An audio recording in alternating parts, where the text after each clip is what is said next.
Oke, 3, 2, 1. Selamat datang di podcast Hipnoseksolog. Kembali lagi setelah lama kita nggak bikin podcast, akhirnya kita ketemu lagi. Terhalang sedikit pandemi, apa kabar Mas Ari?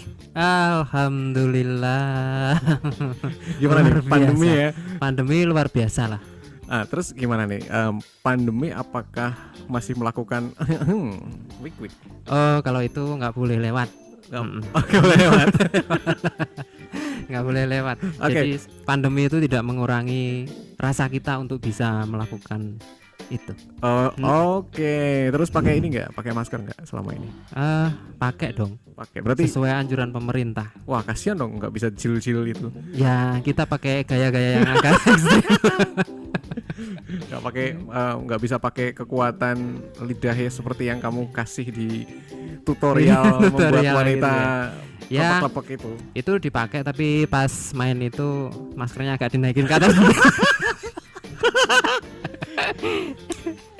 Ya kan kita sebenarnya kan manusia itu diciptakan kreatif. Oh ya iya, kan? oke. Kreatif aja gitu kan. Oke, Masa lagi mau wig-wig harus pakai masker gitu kan? Ya. Ya, saya pikir kan gitu kan. Nah, misalkan lagi ketemu siapa di jalan tiba-tiba, "Ayo wik-wik." Nah, tapi kan nggak tahu kita. Masa harus rapid test kan lebih repot kan? Iya. Karena aku juga belum tahu loh ini.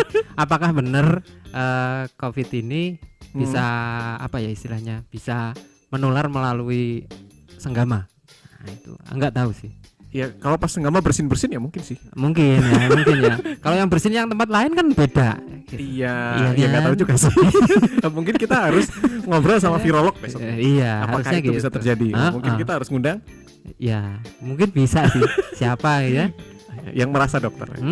Yang ahli virus ya. Virologi ya. Virolog. Apakah bisa menular lewat situ? Biar nggak salah asumsi kita dan biar kita nggak salah ini namanya nggak salah mendiagnosis. Itu oke. penting itu. Karena banyak orang zaman sekarang itu di zaman era internet ini ya, semua informasi tersedia.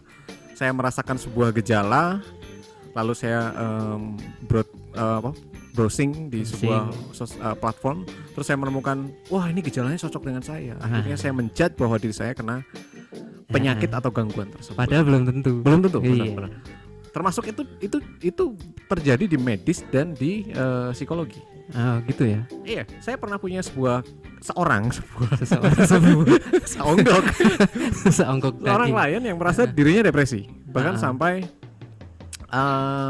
cek ke dokter, dia merasa dirinya sakit jantung, merasa dirinya sakit mah. Ternyata beliau ini masuk ke rumah sakit, periksa ke beberapa dokter dan hasilnya sehat. Iya, sehat. Anjurannya cuman istirahat dan jangan terlalu banyak pikiran. Dokter sebatas itu. Iya. Obat yang dikasih pun ternyata obat penenang sebenarnya. Lebih ke antidepresan gitu ya. Ya, antidepresan. Dia merasa depresi tapi tidak ternyata. Ternyata tidak ya. Ada sebuah trauma di sana. Pencetusnya email. Coba gimana dong? Waduh. Apa itu email berantai? Dia apa gitu? Enggak. Ketika dia melihat email akunnya sendiri itu kakinya langsung lemes, terus dia akhirnya merasa tertekan, nggak bisa tidur. Nah dia akhirnya insomnia sampai ke sana. Duh ngeri ya. Sampai insomnia, sampai tekanan darahnya naik karena jarang tidur. Oke. Nah kalau dalam kasus seksual nih, apa yang terjadi dengan dirimu? Kalau pengalaman sih ada beberapa klien gitu ya yang datang, Mas minta tolong nih saya depresi. Atau, ada yang kayak gitu. Mas minta tolong nih saya trauma gitu. Oke, sebenarnya trauma beneran apa enggak kayak gitu kan? Itu kan harus ngobrol dulu ya. Kita harus Terus, ngorek dulu. Sebagai seorang hipnoterapis aku nggak boleh mendiagnosa.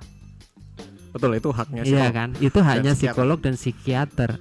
Terus kan dari situ aku nanya pasti kan, sudah pernah cek ke psikolog atau ke psikiater? Ya. Sudah didiagnosa belum sama mereka? Kok bisa ngomong trauma? Oke. Iya kan, belum. Nah gejalanya apa gitu? Gejalanya biasanya macam-macam gini. Ini salah satu kasus saja nih ya. Jadi dia ngerasa kalau di rumah itu nggak pernah nyaman. Di rumah tidak pernah. Nggak pernah nyaman. Dia tuh pengennya tuh pokoknya udah keluar aja, naik motor lah kemana gitu, atau naik mobil lah kemana, keliling-keliling kota gitu. Oke. Dan Jalan-jalan. keliling-keliling kota itu sambil nangis ternyata. Karena Oke, ketika sambil nangis di jalan gitu, orang kan nggak tahu kalau dia nangis. Dia pakai helm gitu kan, misal Oke. pakai Apalagi pas naik hujan motor ya? gitu. Heeh. Ya kan? Pas hujan itu kan ya campur lah. Iya kan? Hujannya itu kan cuma sedikit, yang banyak kenangannya. Iya. Aduh. Nah, itu kan sebenarnya apa ya? Kalau aku bilang nggak tahu ini anak kenapa kok bisa sampai gini, setelah apa ya istilahnya aku Ngobrol memberikan treatment, ngobrol lebih dalam, pertanyaan-pertanyaan yang akhirnya menggiring dia, akhirnya bisa tahu akar permasalahannya dia. Itu bukan trauma. Oke. Kalau dalam istilahmu apa? Di hipnoterapis itu kan seorang hipnoterapis nggak boleh menggunakan istilah-istilah dalam psikologi. Ya. Apa sebutannya nih? Kalau aku sih bisa bilang nggak bisa move on. Nah, Oke, berarti terjebak di masa lalu. masa ya. lalu, Kenangan nah, gitu ya. kenangan gitu. Kenangan apa tepatnya? Jadi ternyata ini kan usianya masih di rentan 20-an. 20 tahun, masih muda kan? Wah, mudah sekali. Ya kan, masih dari remaja beranjak mulai ke dewasa. Ya, lagi enak-enaknya itu. Lagi enak-enaknya. Masa hidupnya maksudnya. Nah, ini ternyata dia itu setelah ya aku korek ya, kita nggak Ya. usah nyebutin nama. Si siapa nih? Bunga. Mawar. Karena ini cewek. Ya. Baik. Mawar ini ya. Si Mawar ini kan dia itu ternyata kecanduan sama film porno. Wow. Oke, kecanduan sama Nah, film. dan ini ternyata dia itu sudah nonton film porno ini sejak usia 16 tahun. Oke. Cewek Iya, 16 cewek. tahun 16 tahun. nonton film porno. Jadi selama 4 tahun sampai usia 20 tahun dia memendam sendiri, karena ketika pertama kali dia menonton film Oke. itu dia tidak ada apa ya, pendampingan, tidak Edukasinya ada itu ya. edukasinya gitu kan. Nah, dari situ timbul sensasi ke dalam dirinya. Oke, apa yang muncul? Nah, sensasi di dalam dirinya itu pertama jijik. Oke, itu normal ya? Normal, Normal ya kan? Pertama kali kebanyakan orang nonton bokep itu pasti ya ada rasa jijik lah. Jijik, terus setelah itu kepikiran, Kepikiran. kepikiran, kayak gitu. Tapi ada rangsang di tubuh dia, karena otak ini kan kalau kemasukan itu ya, gambar-gambar visual kayak gitu, Oke, ya. kan semakin bertanya-tanya gimana rasanya gitu. Ya. Nah, Indra rasa yang lain Heeh. penasaran. Rasa itu kan muncul begitu kuatnya, tetapi dia tidak bisa mengungkapkan perasaan itu perasaan apa. Terus ditambah lagi dia pengen curhat ke siapa? Oke, itu yang terjadi ya. Itu yang terjadi. Nggak ada teman curhat, Nggak ada teman berbagi curhat, gitu. teman berbagi. Orang tuanya gimana? Nah, sementara orang tuanya adalah tipe-tipe yang gampang menghakimi, dalam arti kamu mau nonton film porno malah gini. Dosa gitu ya, masuk neraka gitu ya. Masuk neraka lu, dosa lu, gini. Hah? Gimana anak bisa menceritakan atau mencurahkan apa yang dia rasakan, sementara hal-hal yang berhubungan dengan perasaan ini perlu kita apa ya istilahnya, kita rangkul, dalam arti gitu. Oke, iya. Saya paham. Nah, di sini ternyata dia itu tidak merasakan bimbingan. Jadi dia akhirnya merasa takut. Ya kan?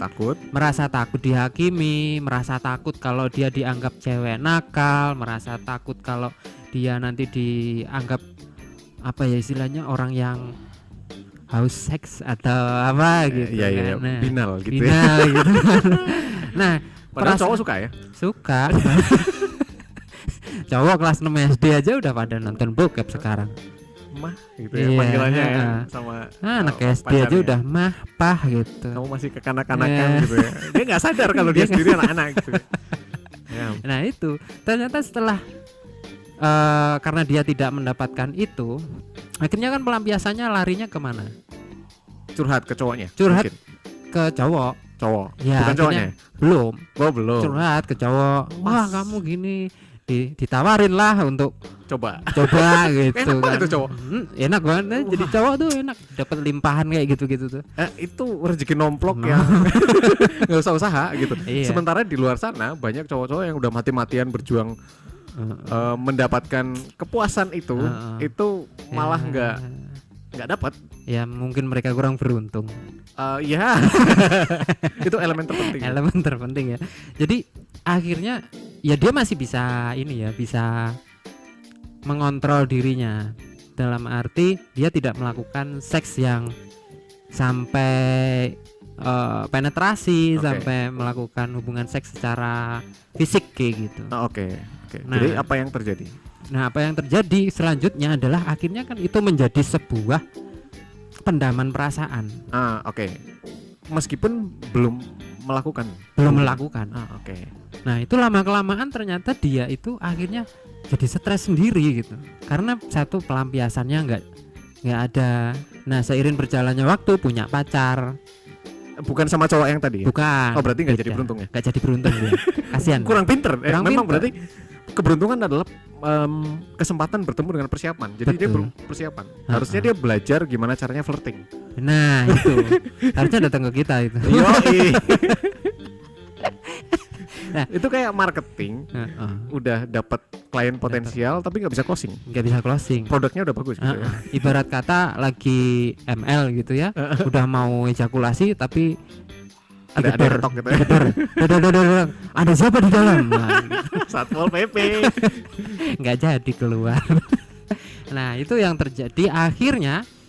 Ya mungkin kalau dari pengakuannya sih mungkin cuman petting aja gitu. Oke. Nah, petting ini pun juga nantinya kan takutnya larinya ya ke kegiatan yang lebih lebih intim lagi gitu kan. Oh iya pasti. Nah, ini ketika si cewek ini berpisah dalam arti berbeda tempat dengan si cowoknya tadi, ya dia kan belingsatan karena dia tidak bisa, ketika dia merasa stres dia tidak bisa melampiaskan itunya. Oke. Dan dia ngakunya trauma. Padahal itu nggak move on. Cuman nggak bisa move on dari itu. Nggak tahu caranya ya. Karena sudah. Ya itu yang sering terjadi. Kasus yang sering terjadi adalah ketika seorang wanita sudah melakukan quick dengan pasangannya, lalu ditinggal dan virginitasnya sudah diambil gitu kan. Itu banyak sekali yang jadi momok lah. Bahkan ada juga yang bunuh diri karena hal-hal semacam itu. Iya. Nah, pertanyaannya adalah sebenarnya cowok itu mempermasalahkan nggak sih sebenarnya? Kalau ya tergantung juga. Kalau cowoknya masih kolot ya, dengan konservatif ya, dengan dogmatis yang sangat kuat gitu, ya dia meskipun dia nakal, suka merawanin orang, dia mencarinya yang perawan gitu. Oke. Tapi kalau dia cowok yang terdidik, ya pinter gitu ya, bahwa sebenarnya cinta dan kasih sayang itu nggak harus dengan perawan atau nggak perawan gitu. Iya. Itu dua hal yang berbeda. Wow. Asik kan? Iya. Nah, ini tuh lucunya adalah banyak sekali kasus-kasus seperti itu. Si orang-orang ini yang mengalami kondisi kayak gini nih, akhirnya men-searching atau browsing di internet ya, dengan gejala-gejala yang hampir mirip. Memang kalau sepotong-sepotong mirip, pasti mirip. Karena potongannya mirip. Sama seperti kayak klien yang tadi itu, yang merasa depresi karena saat melihat email dia seperti itu, nggak bisa tidur, dia insomnia sampai berapa lama. Ternyata setelah dikorek itu dia terlalu khawatir. Terlalu khawatir. Kan? Saya nggak tahu. Dia terlalu khawatir aja bahwa nanti gini. Kebanyakan kan cuma takut mati tuh orang. Iya. Kalau mati sih enggak. Takut penderitaan sebelum penderitaannya sebelum mati itu. Itu dia yang jadi masalah. Tapi akhirnya setelah dia bisa tidur ya lepas juga itu. Iya. Karena akar masalahnya udah dibenerin. Akar masalahnya adalah asosiasi antara emosi negatif dan melihat email. Nah, itu. Emosi negatifnya nempel pada saat melihat email. Ya sama seperti fobia lah ya. Kalau orang psikologi bilang fobia. Itu kan ada teorinya sendiri. Bahwa ketika ada satu informasi masuk sejalan dengan emosi, disertai dengan emosi, pada saat itu bisa menimbulkan trauma gitu. Trauma dan fobia ya macam-macam lah. Itu bukan ranah kita lah ngomongin itu. Cuman yang jelas kita ngasih pengetahuan kita pengetahuan dasarnya. aja lah. Karena ya kebetulan kalau kita kan memang praktisi Praktisi. dan kita ngalami banyak hal gitu. Di klien-klien kita tuh banyak sekali mereka itu belum pernah konsultasi sama psikiater, belum konsultasi sama psikolog, udah ngejudge bahwa dirinya itu punya penyakit ini Iya. gitu. Nggak boleh padahal sebenarnya. Nggak boleh. Nggak bisa. Nggak Salah bisa seperti itu. diagnosis malah. Ya, untungnya itu bukan sesuatu hal yang berdampak langsung ya. Maksudnya begitu self diagnosis salah kan tidak bisa menangani, Bu. Iya. Itu. Hanya self judgment. Heeh. Kalau misalkan medis itu lebih parah kan. Iya, Dia kalau ternyata minum obat tertentu, wah, ternyata salah. mati. Untuk kalau mental, kendala mental itu memang efeknya dalam jangka yang panjang. Gitu. Iya. Dalam jangka yang panjang dan dia tidak bisa menanganinya sendiri. Iya. Itu dia. Jadi harus ada orang-orang ahli seperti psikolog gitu. Atau mungkin ahli teknologi pikiran yang mereka bilang teknologi pikiran segala macam itulah. Ya kalau aku kebetulan karena hipnoterapi ya, jadi menangani orang kayak gini ya dengan teknik-teknik hipnoterapi untuk terapinya kayak gitu. Iya. Jadi memang kayak kamu kan konseling ya, Ya. orang konseling. Jadi caranya ya dengan cara konseling dikorek biar ketahuan sebenarnya apa sih yang dia alami gitu kan. Yang paling dasar tuh apa sih? Nanti Nah. kalau sudah ketemu itu, kita akan ketemu tuh metode terapi. Mau pakai apa aja boleh sebetulnya. Iya. Kan dalam sebuah prinsip terapi kan, as long as si klien itu sembuh dengan metode apapun, boleh aja. Boleh. Sah-sah saja. Namanya sak-sae terapi. Iya. Kalau orang Sunda mah kumaha aing terapi ai. Jadi ya kalau menurutku buat teman-teman yang di luar ya, yang memang bukan praktisi, bukan psikolog, bukan psikiater, daripada kalian salah diagnosis ke diri kalian sendiri itu karena merugikan sih. Betul sekali. Itu kalau di dalam dunia pemrograman pikiran ada namanya self talk. Iya. Self talk itu kan berbahaya juga. Semakin kita mengatakan bahwa diri kita bodoh gitu ya, lama-lama jadi bodoh beneran. Iya, self talk negatif itu akan tercermin dalam diri kita. Contohnya itu tadi ngomong bodoh, ternyata setiap hari meyakini itu akhirnya ya sudah bodoh beneran. Bodoh gitu. beneran gitu. Konsep dirinya buruk lah intinya. Kalau konsep diri buruk itu akhirnya mengurangi percaya diri, dampaknya kemana-mana. Nah itu berbahaya. Terus akhirnya gimana tuh? Cewek yang tadi tuh akhirnya gimana? Ya akhirnya aku Menghubungi? kasih, aku korek-korek dulu. Akhirnya ketemu tadi cerita yang tadi.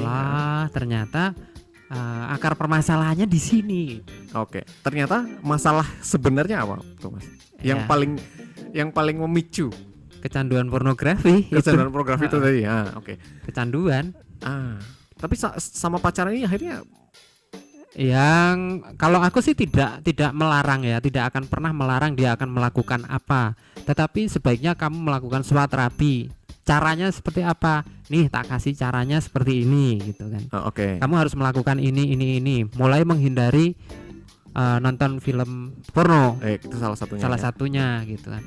Ya tapi sebelum itu dia harus bisa menerima perasaan yang muncul itu dulu kan. Nah teknik penerimaan ini kan nggak bisa didapatkan sembarangan gitu. Iya. Ya itu itulah informasi yang di internet itu tidak selamanya lengkap. Iya. Maka dari itu ketika mendapatkan sebuah informasi dari internet, maka kita harus mempertimbangkan banyak hal.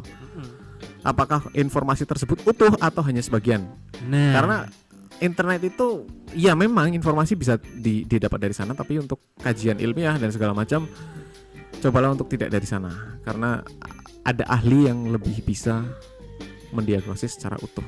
Contohnya psikolog atau psikiater. Silahkan datang ke sana. Kalau terapi bisa kemana saja setelah mendapatkan diagnosis. Mau ke psikolog bisa, terapi di psikiaternya jika memungkinkan bisa. Iya. Mau datang ke hipnoterapis bisa. Boleh. Mau meditasi bisa. Mau ke dukun atau paranormal yang lain. Yang penting bukan dukun beranak ya. Wah itu bahaya Mas. Kalau sampai datang ke dukun beranak beda Itu urusan. kan sudah 9 bulan berarti kan? Iya. Itu udah terlanjur itu. Oke, pesan terakhir Mas. sebelum kita close podcast Sebelum ini. kita Ini udah close. habis setengah jam loh ini. Oh iya toh. Wih gila. 20 menit, Nggak kerasa ya. 20 menit. Jadi buat teman-teman yang ada di luar sana yang kalian nggak tahu ilmunya dan lain sebagainya, mungkin referensi kalian hanya dari browsing di internet, sebaiknya cari orang yang ahli di bidangnya. Oke. Jangan sembarangan, apalagi itu tentang mental kalian, karena isu tentang mental health itu sebenarnya dimulai dari diri kalian, bukan dari orang lain. Oke?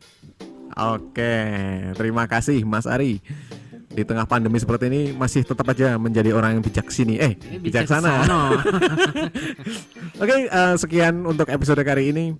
Jangan lupa follow atau subscribe, share ke teman-teman kalian yang sering menjudge diri mereka terkait apa yang mereka browsing, apa yang mereka cari di internet, lalu mereka mengasosiasikan itu dengan dirinya sendiri. Share ini ke mereka bahwa diagnosis diri sendiri itu bukan langkah yang tepat. Oke? Sampai jumpa di podcast berikutnya. Saya Gun Abraham Dan saya Ripan Jalu.